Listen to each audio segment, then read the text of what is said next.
नमस्कार, मी जिल्हाधिकारी बुलढाणा. आपल्या बुलढाणा जिल्ह्यामध्ये मतदार याद्यांचा विशेष सखोल पुनरीक्षण कार्यक्रम सुरू होत आहे. आपल्याला सगळ्यांना कल्पना आहे की आपल्याकडची जी मतदार यादी आहे ती मतदार यादी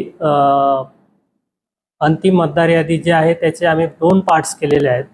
आपल्याकडे आपल्या मतदारसंघामध्ये किंवा आपल्या मतदार एरियामध्ये मतदान केंद्राच्या बाजूला जे BLO आम्ही निश्चित केलेले आहेत, हे BLO आपल्या घरी येतील.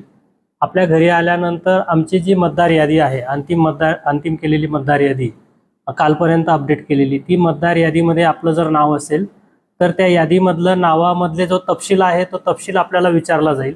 आणि विचारलेल्या तपशीलमध्ये जर आपल्याला काही दुरुस्ती असेल किंवा काही त्याच्यामध्ये काही चेंजेस असतील तर ते चेंजेस जे आहेत ते आम्ही पुरवलेले जे 2 फॉर्म्स आहेत त्या 2 फॉर्म्समध्ये ते दुरुस्त करून घेतील आणि कुटुंब प्रमुखाची त्या ठिकाणी स्वाक्षरी करतील. आमच्याकडचे जे BLO आपल्या घरी येतील त्या BLOंना आपण सहकार्य करा.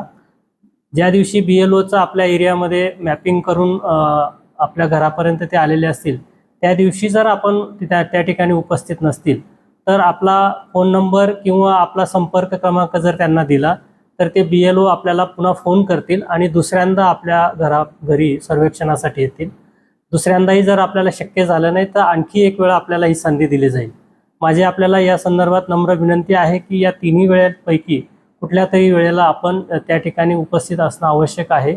जर आपण त्या ठिकाणी उपस्थित नसले किंवा आपण जर ती यादीमधला आपला पुरावे आणि या गोष्टी कन्फर्म करू शकले नाहीत तर कदाचित आपलं जे ड्राफ्ट पब्लिकेशन आहे त्या ड्राफ्ट पब्लिकेशनमध्ये आपलं मतदार यादीतील नाव त्या ठिकाणी वगळले जाऊ शकते. त्यामुळे ही यादी कन्फर्मेशनसाठी आपली उपस्थिती किंवा घरातील कुटुंब प्रमुख किंवा एकाची तरी उपस्थिती त्या ठिकाणी अनिवार्य आहे. आपल्याकडे BLO आल्यानंतर BLOंनी जी माहिती आपल्याला विचारली ती माहिती आपल्याला परिपूर्ण द्यायची आहे. समजा यापैकी आपण काही माहिती देऊ शकले नाही तर BLO आपल्याला ती माहिती कशी भरायची किंवा त्याबाबत आपल्याला मदतही करतील. या ठिकाणी काय लोकप्रतिनिधींचे सुद्धा जे DLA आहेत ते सुद्धा आपल्या भागामध्ये उपलब्ध आहेत, ते सुद्धा आपल्याला मदत करतील. मतदार यादीच्या बाबतीमध्ये घेतलेले सर्व सर्वेक्षण जे आहे ते सर्वेक्षण पूर्ण झाल्यानंतर आपल्या जिल्ह्याची ड्राफ्ट जे आहे प्रारूप मतदार यादी ती 5 ऑगस्टला प्रसिद्ध होणार आहे.